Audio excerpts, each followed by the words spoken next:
Hi everyone. आप लोग कैसी हैं? मैं उम्मीद करती हूँ कि आप लोग मस्त और स्वस्थ होंगी। मैं आप लोग के लिए एक बहुत इम्पोर्टेंस न्यूज़ के साथ आपके सामने आई हूँ और ये सोचना आपके लिए बहुत ज़रूरी है आने वाली वैकेंसी के लिए। अगर मैं जो बहनें हैं, अगर वो ग्रेजुएशन है, स्नातक हैं, तो वो इस फॉर्म को अप्लाई कर सकती हैं। तो मैं बात करती हूँ, ये वैकेंसी है मुख्य सेविका भर्ती 2026 की। और इसके लिए आवेदन कौन-कौन कर सकते हैं, क्या रहेगा सिलेबस, नेगेटिव मार्किंग रहती है कि नहीं रहती है और कैसे हम इसकी तैयारी करें, पूरा सिलेबस के बारे में मैं आपको इसी वीडियो में बताऊंगी। और 100% सिलेक्शन वाली क्लास रहेगी। आप लोग को टॉपिक वाइज टॉपिक एक-एक सब्जेक्ट का टॉपिक्स के हिसाब से आपको एमसीक्यू देगा और डिटेल्स में भी बताया जाएगा।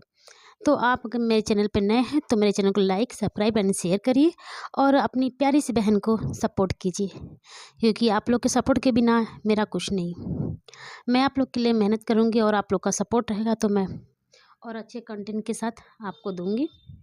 तो आइए हम बात करते हैं कि सिलेबस में इसमें क्या-क्या रहता है। हम नेक्स्ट देखते हैं कि इसमें एक ही वीडियो में आपको सारी जानकारी मिल जाएगी। आपको अलग से कोई वीडियो देखना नहीं पड़ेगा। और इसको कौन-कौन सा क्या रहेगा इसका सिलेबस, मिनिमम मार्किंग होनी कैसी चाहिए, कैसे करेंगे आवेदन, और ये सारी बातें मैं आपको इस वीडियो में बता रही हूँ। तो आप लोग अंत तक ज़रूर बने रहिएगा। तो मैं बात करती हूँ कि इस फॉर्म को कैसे अप्लाई कर सकते हैं, कैसे इसमें पहले हम नोटिफिकेशन को जानते हैं। तो पहला है कि परीक्षा का पैटर्न क्या रहता है। हम लोग ज़रूर ज़ाहिर-सी बात जानते हैं कि जो परीक्षा आती है तो उसका पैटर्न क्या होता है। तो हम बात करते हैं पैटर्न्स की। तो पैटर्न्स में आप लोग ध्यान दीजिए कि इसमें कुल जो एमसीक्यूज होते हैं बहुविकल्पी आते हैं। 4 टाइप्स मतलब होते हैं। आपको 4 ऑप्शन दिया रहेगा। आपको जो आपका करेक्ट ऑप्शन रहेगा उसको आपको सेलेक्ट करना पड़ेगा। बट इसमें 100 क्या होते हैं, 100 क्वेश्चन होते हैं।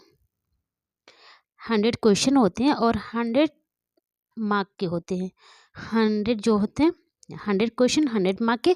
एक क्वेश्चन 1 नंबर का होता है। इसकी टाइमिंग क्या होती है, तो हम टाइमिंग की बात करते हैं। तो इसकी टाइमिंग होती है 2 घंटे और 120 मिनट की होती है। बात करते हैं कि इसमें क्या नेगेटिव मार्किंग रहती है क्या, तो हाँ, जवाब होगा हाँ, क्योंकि इसमें 1/3 की 1/4 की माइनस मार्किंग है। तो और हम बात करते हैं कि इसकी लैंग्वेज क्या होती है, जो एग्ज़ाम पैटर्न्स होता है उसकी भाषा क्या होती है। तो ये बाई लैंग्वेज होती है, हिंदी और इंग्लिश दोनों में होती है। तो इस पर आपको ज़्यादा डाउट नहीं है। आप जो इंग्लिश वाले वो इंग्लिश में करेंगे, जो हिंदी वाले वो हिंदी में करेंगे। तो इसमें ज़्यादा थोड़ा डाउट होने की कन्फ्यूजन नहीं होना है। हम बात करते हैं नेक्स्ट आगे कि आप इसको कैसे कर सकती हैं। तो देखिए आपका आएगा क्या सिलेबस है। मुख्य सेविका का सिलेबस डिटेल्स में हम टॉपिक की बात करते हैं। तो मुख्य विषय मुख्य ज्ञान क्या होता है। ये परीक्षा पूरा सिलेबस संपूर्ण हिस्सा। इसमें बाल विकास पोषण, स्वास्थ्य, सामाजिक कल्याण से जुड़े सारे प्रश्न आते हैं। तो हम बात करते हैं कि पहला इसमें क्या टॉपिक रहेगा। पहला टॉपिक है चाइल्ड डेवलपमेंट, यानी बाल विकास। बाल विकास में क्या क्या टॉपिक आएंगे, तो मानव जीवन चक्र और विकास के चरण। अब इसमें बात करते हैं कि जो विकास होता है, मानव जीवन की जो चक्र साइकिल होती है उसके बारे में होते हैं। और डेवलपमेंट के क्या क्या स्टेप होते हैं उसके बारे में होते हैं। स्टेजेस के बारे में बताया जाएगा। शारीरिक, मानसिक, भावनात्मक और सामाजिक विकास, बच्चे का कैसे कैसे विकास होता है इसके बारे में बताया जाता है। और बताया जाता है कि भाषा, बच्चों की जो भाषा होती है उसके बारे में बताया जाएगा। उसका विकास कैसे होता है, संज्ञानात्मक, मोटर जो एक्टिविटी करता है बच्चा, उसके बारे में। विकास को प्रभावित करने वाले कारण और सिद्धांत। बात करते हैं कि जो विकास होता है, जो डेवलपमेंट होते हैं, उसको क्या क्या प्रभावित करते हैं, उसके क्या क्या कारण हो सकते हैं, इसके भी बारे में बताया जाएगा आपको। हम नेक्स्ट बात करते हैं न्यूट्रिशन की। तो न्यूट्रिशन की बात करते थे। न्यूट्रिशन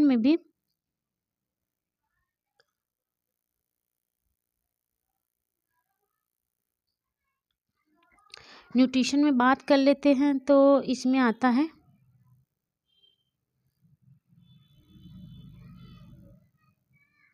पोषक तत्व क्या क्या? कार्बोहाइड्रेट, प्रोटीन, फैट, विटामिन्स, खनिज। बैलेंसिंग डाइट और उसके प्लानिंग, डाइट के प्लानिंग क्या क्या होते हैं?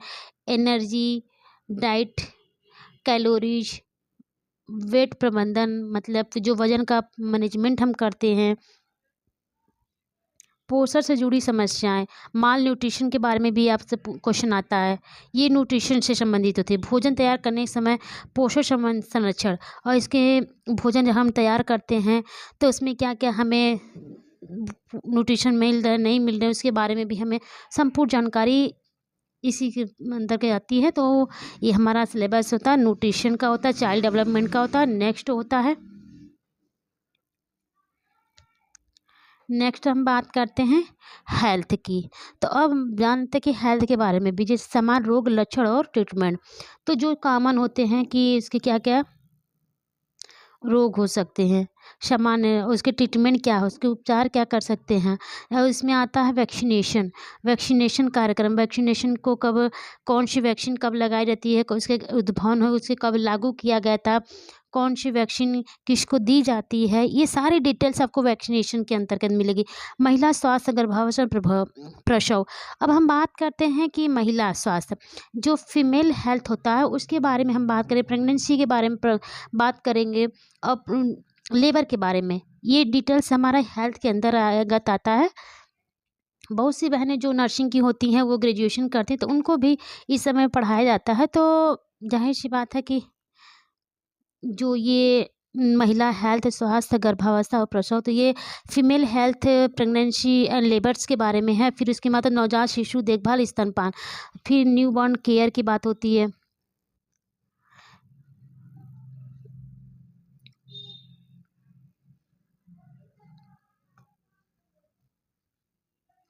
न्यूबॉर्न केयर की बात होती है तो उसमें आता है ब्रेस्ट फीडिंग की है, स्तनपान के क्या क्या फ़ायदे हैं, उसके क्या प्रकार हैं, और बच्चे की देखभाल कैसे की जाती है, कितने एज पे कितने बच्चे को एज के डिवाइड किया रहता है, वो बच्चे कब चलना फिरना चालू करते हैं, कब कितने वर्ड बोलने लगते हैं, सारे डिटेल्स आपको नवजात शिशु देखभाल में और ब्रेस्ट फीडिंग के अंदर उनकी कब केयर की जाती है। अब बात नेक्स्ट टॉपिक हम बात करते हैं एजेंसियाँ की। तो जो हेल्थ एजेंसियाँ होती हैं जैसे WHO, यूनिसेफ, ये मेनली टॉपिक जो होता है WHO, UNICEF, red cross, UNDP, ये सारे जो एजेंसियाँ होती हैं हमारे हेल्थ को बहुत ज़्यादा प्रमोट करती हैं, तो इसके बारे में बात करते हैं। फिर अब आते हैं सोशल, क्योंकि इसमें जो है आर्ट्स और साइंस वाले दोनों भर सकते हैं। तो जो समाज शास्त्र मेनली जो पूछा जाता है कि समाज शास्त्र, अगर ग्रेजुएशन में आपका फाइनल ईयर में समाज शास्त्र है तो समाज से शास्त्र भी, क्योंकि हम समाज में काम करते हैं तो समाज से भी जुड़े बहुत सारे क्वेश्चन बनते हैं। तो उसके बारे में भी क्या क्या टॉपिक्स आ सकते हैं सामाजिक मुद्दे और समाजशास्त्र में। तो हम पहली टॉपिक है हमारा विवाह, परिवार और परिवार संरचना, marriage, family and family structure, इसके बारे में आते हैं। फिर आपको टॉपिक विवाह पे पढ़ना, मैरिज में पढ़े, फैमिली की स्ट्रक्चर संरचना क्या उसके बारे में। फिर जेंडर, जाति, असमानता, घरेलू हिंसा, दहेज, तलाक, गरीबी, शिक्षा, रोजगार जैसे सामाजिक समस्याएं जो समाज में देखने को मिलती है उन पे भी, क्योंकि हमारा जो मुख्य सेविका का वर्क होता है वो समाज फील्ड से ही होता है। और बच्चों और महिलाओं से संबंधित सामाजिक मुद्दे, बच्चों के बारे में भी और महिलाओं के बारे में भी, समाज में क्या क्या उनके साथ मतभेद किया जा रहा है, उनके साथ कैसा बिहेव किया जा रहा है, इस सारे डिटेल्स में भी हमें बच्चों और महिलाओं से संबंधित पढ़ने पड़ते हैं।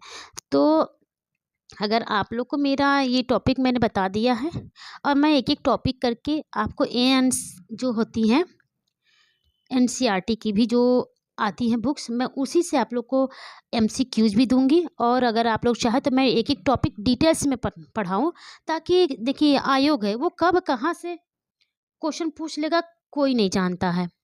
और इसमें लास्ट होती है सरकारी योजनाएं एवं कल्याण, वेलफेयर स्कीम। मतलब इसकी क्या क्या योजनाएं हैं जो सरकार दे रही है योजनाएं महिलाओं और बच्चों के लिए। तो ICDS जो आंगनवाड़ी सेवाएं और होती हैं, ICDS होती हैं, ये बच्चे के हेल्थ स्वास्थ्य से ही जुड़ी होती हैं। महिला बाल एवं बाल कल्याण योजनाएँ, जो योजनाएँ महिलाओं और बच्चों के लिए, जब पोषण मिशन, स्वास्थ्य योजनाएँ, सामाजिक सुरक्षा योजनाएँ, ये सारी आपके यहाँ आते हैं सरकारी योजनाएँ जो सरकार हमें देती हैं बच्चों और महिलाओं के लिए, मेन टॉपिक होता है। तो इसके बाद हम बात करते हैं कि अगर आप लोग बहनों को इसकी देखिए संभावित डेट है कि आपको मार्च तक इसके फॉर्म देखने को मिल जाएंगे।